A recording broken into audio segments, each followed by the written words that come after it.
Today's podcast is brought to you by Kentucky Farm Bureau Insurance. If your property gets damaged by a storm, it's nice to know there's a Kentucky Farm Bureau insurance agent in your hometown who's committed to making things right. Rain or shine, you can count on the great coverage and personal service you expect from Kentucky's insurance company. To request a free quote, find your local KFB insurance agent at mykfbagent.com. Kentucky Farm Bureau, big on commitment.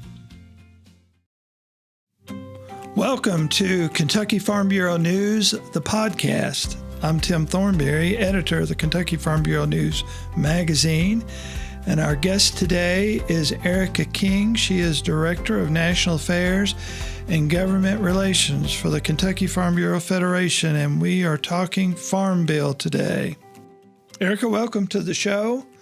Today we're going to talk about Farm Bill and an update as to what we know at this point in time. We're about to release our June edition of the Kentucky Farm Bureau News magazine, and things are changing in Washington by the day, perhaps by the minute, when it comes to where we are with the Farm Bill. So I'll turn it over to you, and you just let us know what's happening at this point. Thanks, Tim. It's good to sit down and talk with you. We know more today than we did a week ago, substantially more. On Friday, the House Ag Committee released text of their version of the Farm Bill. They also posted a very high-level summary of the Farm Bill, as well as a much more detailed sort of what we call working on the Hill, a section by section that goes through each section of the Farm Bill. Right now, they have a markup scheduled for Thursday, and markup. What's that date? Not to interrupt you. Sure, Thursday, May 23rd.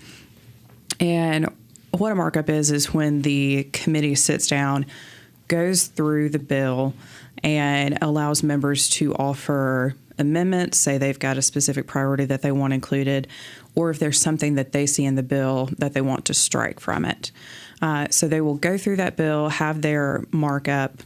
They're going to have an open amendment process, meaning all the members have the opportunity to offer amendments, provided, and this is based on some information we had last week, provided they get those amendments turned in at least 24 hours in advance. So the committee has the opportunity to look at those, and they'll go through the markup on Thursday, the 23rd.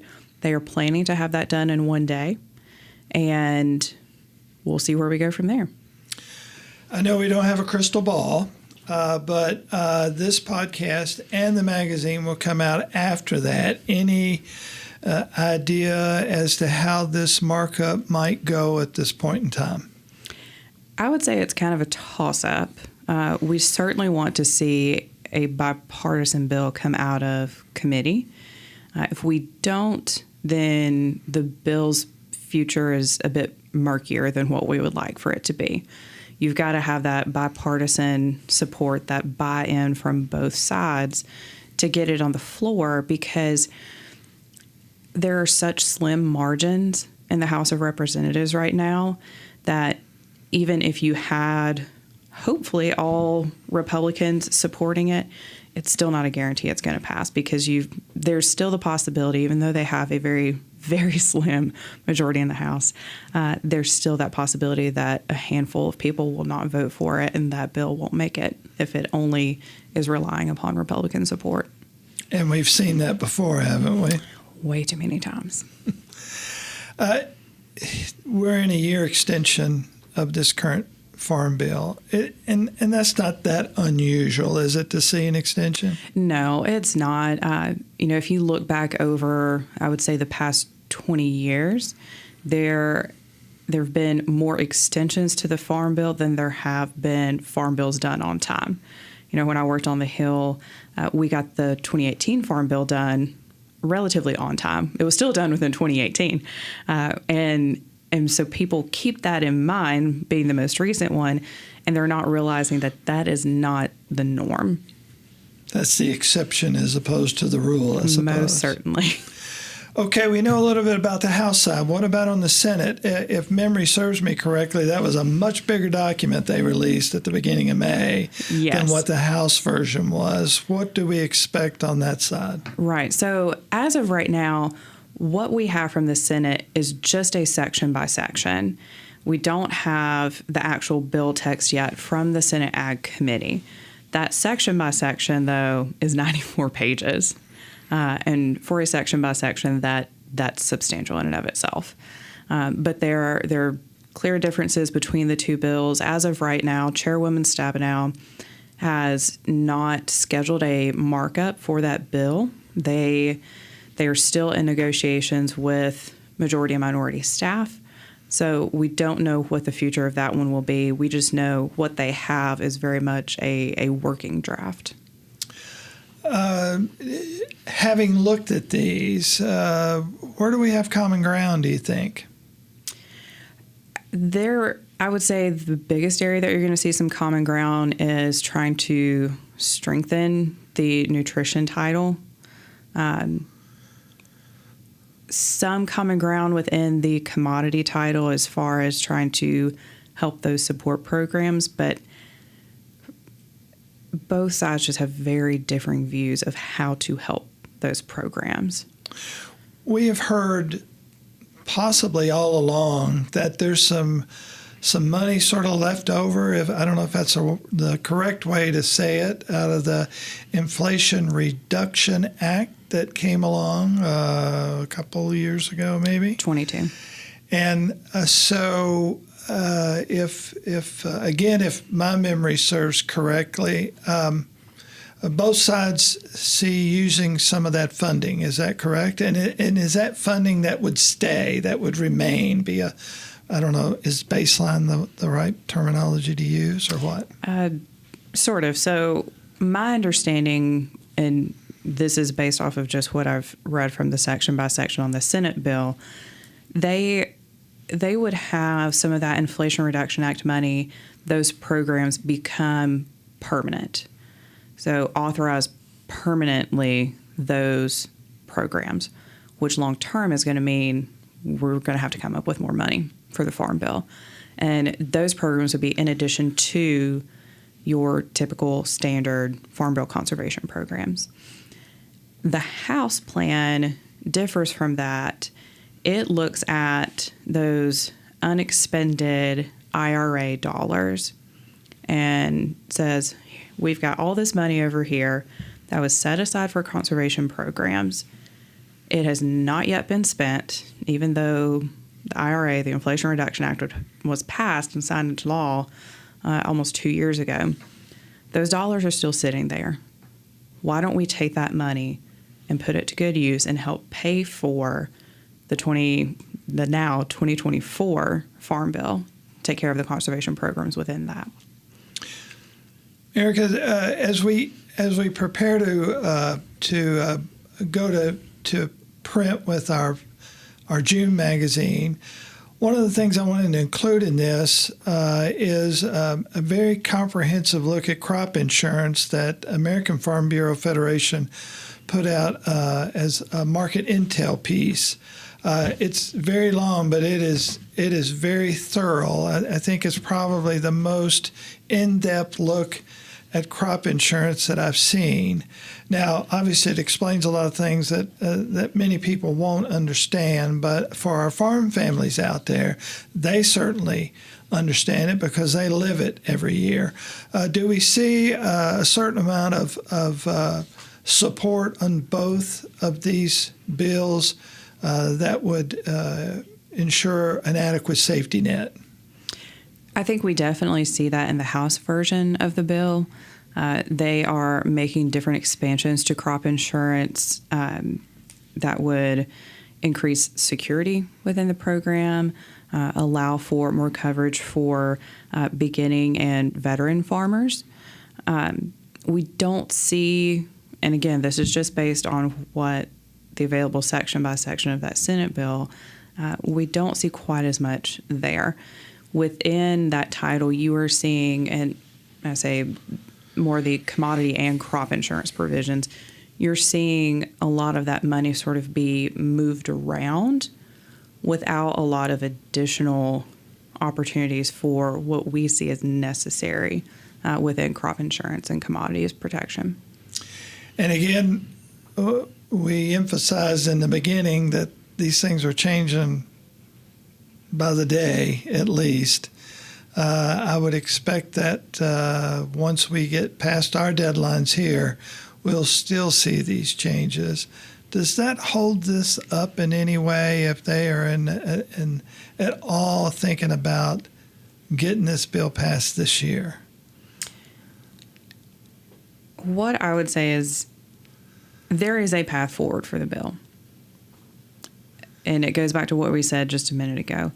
This has to have bipartisan support. That's part of the reason that we always say it is in our policy book, we support a unified farm bill, keeping the nutrition title there with all of your traditional farm programs. If we do not get this bipartisan support coming out of committee, then, as I mentioned, it's going to be a very hard path forward getting this bill on the House floor and passed.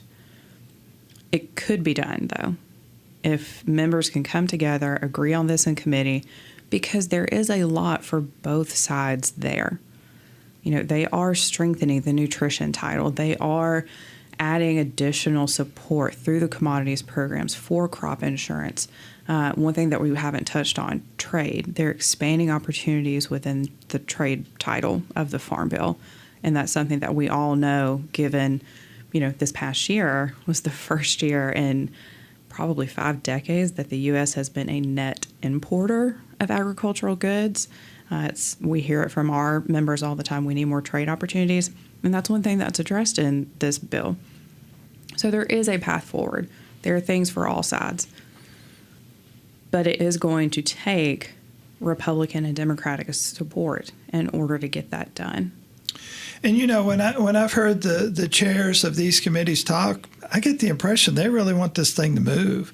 It's not that they want to see this thing held up in any way. I think that they're both probably going to hold their ground a little bit, but I get the impression that they'd like to see a farm bill sooner than later, just as we would. They do. I mean, I truly believe that Chairman G.T. Thompson of the House Ag Committee and Chairwoman Debbie Stabenow of the Senate Ag Committee, they get it. They understand farmers and their needs. Like I said a minute ago, they often have differing views of how to meet those needs and what the most important need might be as well. But I do think that they understand it. Their constituents are certainly vocal.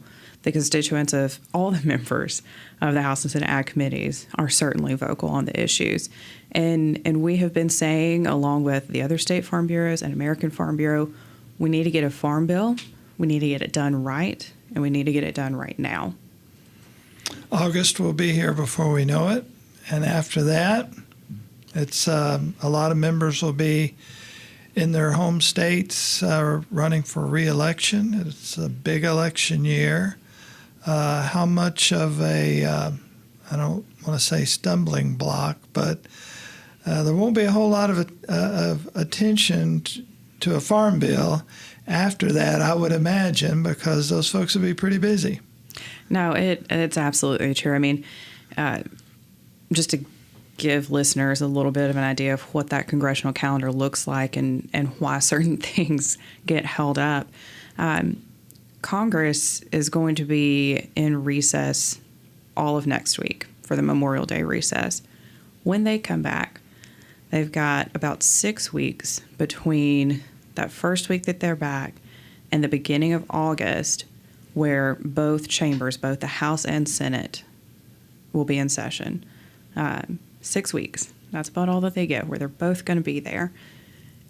They have a number of other issues in addition to the Farm Bill that have to get done. The Senate has a number of nominations that they need to get confirmed.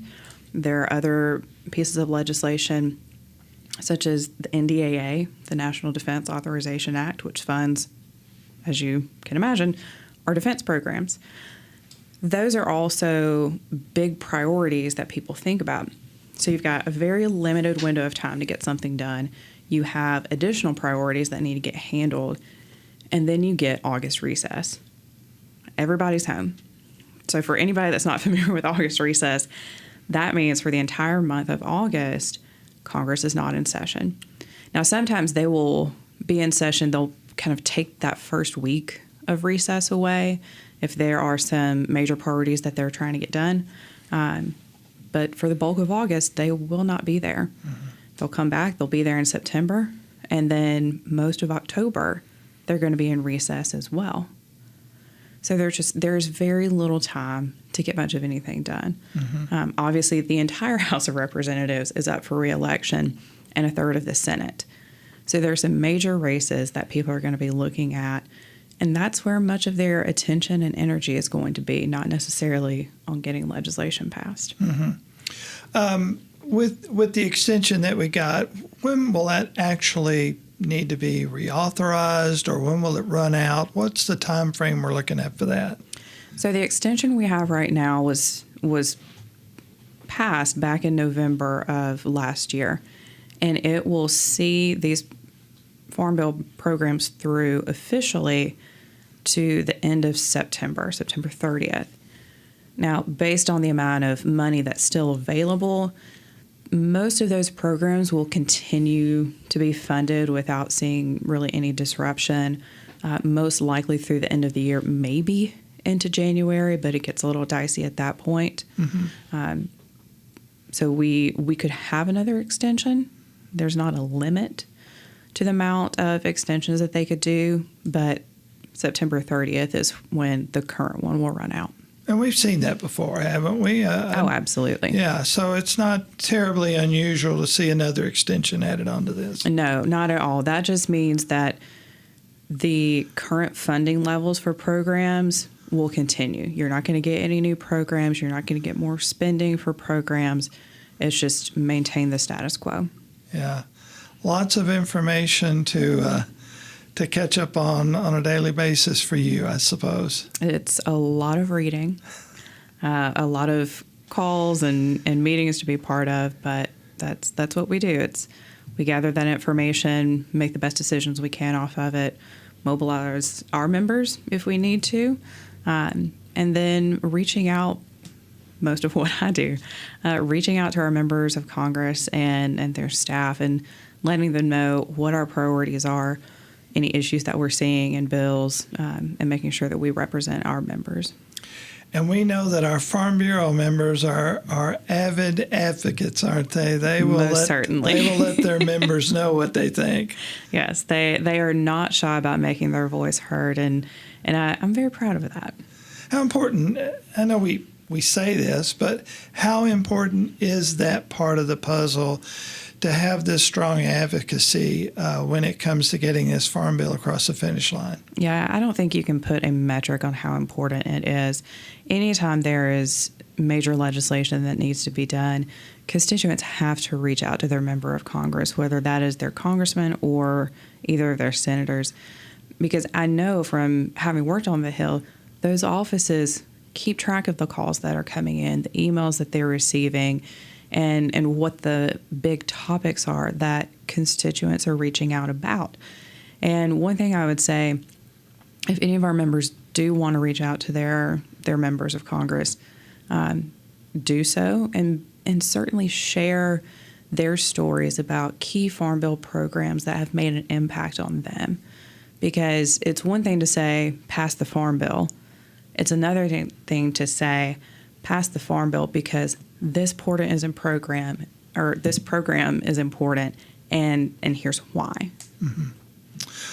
Well, Ericka, we certainly will stay in touch with you to keep us updated on this as we move forward. Again, we're looking at a couple of deadlines for us, and so we should probably send those out, telling our listeners and our readers that stay tuned. This is only going to change from this point to the next, time and time again, I'm afraid. Yes, there's much work to be done, and this discussion draft that we have right now is going to be very different after Thursday. Great.